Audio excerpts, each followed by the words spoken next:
નમસ્કાર, હું ઋષિભ કૈલા, મોરબી સાહેબ ભારતીય જનતા પાર્ટી અધ્યક્ષ.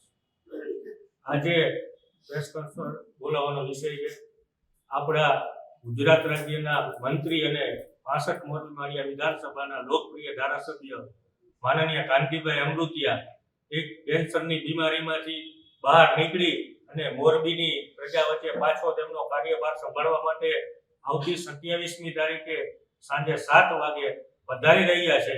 તો દરબારગઢમાં ચોકથી એમની એક આશીર્વાદ રેલીના સ્વરૂપમાં એક રેલી નીકળી અને બાપા સીતારામ ચોકમાં સાંજે 8:30 વાગે એક વિશાળ સભાનું આયોજન કરવામાં આવેલું છે. એના માટે આજે પ્રેસ કોન્ફરન્સ બોલાવવામાં આવી.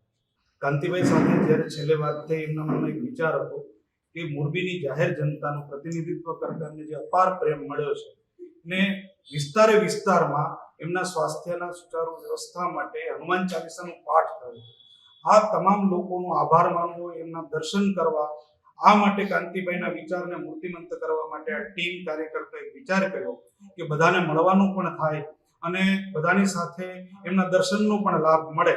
એના માટે દરબારગઢથી શરૂ કરી અને આ જે એમના માટે આશીર્વાદ યાત્રાની વિચાર છે એ દરબારગઢથી શરૂ થઈ ગ્રીન ચોકથી નહેરુ ગેટ ચોક થઈ અને બાબા સાહેબ આંબેડકરજીની પ્રતિમા પાસે કોર્પોરેશન ચોકથી ચકિયા હનુમાન થઈ અને બાપા સીતારામ ચોકમાં એની પૂર્ણાહુતિ થશે.